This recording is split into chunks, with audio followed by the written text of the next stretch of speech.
I have been given the very impossible task of somehow doing a summary and the road to 2016.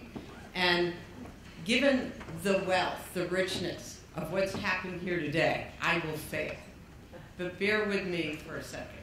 I think that this meeting today has done something extraordinarily important for Africa, but also for the whole developing world and the issue of infrastructure. Because it is a recognition of where we're failing. But it's also a recognition of the new solutions that have been put on the ground by our friends in the private sector and in the public sector.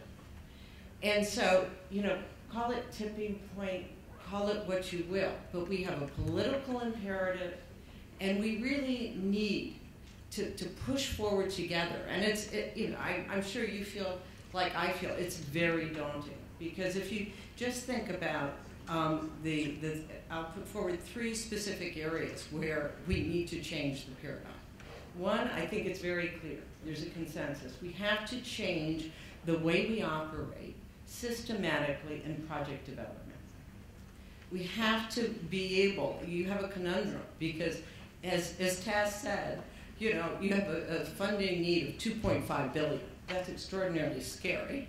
And as James said, we have underutilized existing project development facilities. So there's something wrong in our processes and how we're working. And we have these noble new instruments that are being put out there.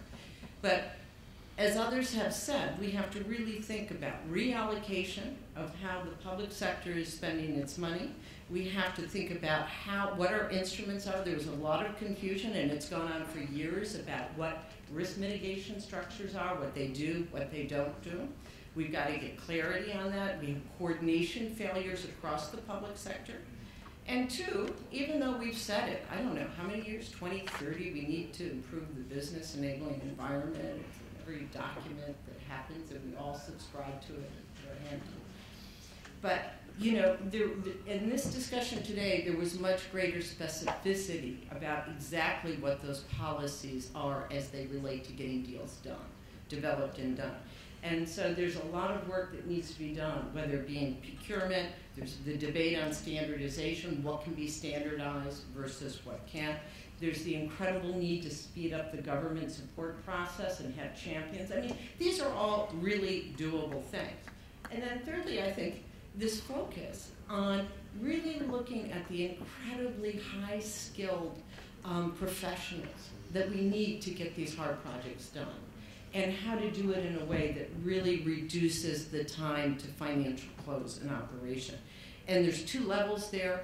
There's bringing in the successful track record professionals who have done the deals and got them done, but there's also building the localized professional soldiers, the armies that we need of the engineers, the financial advisors, and the consultants to get it done. So, I feel, and I hope all of us feel, galvanized, right, by the need to really, really think hard and work together in radically innovative new ways and be brave enough to push that.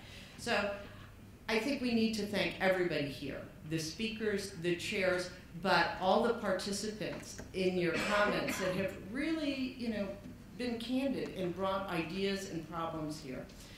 And we need to, I would really appreciate joining me, because I think we've had great leadership from African Investor, from the IFC and Infra Ventures in making this work. And so I ask you to join me in thanking them.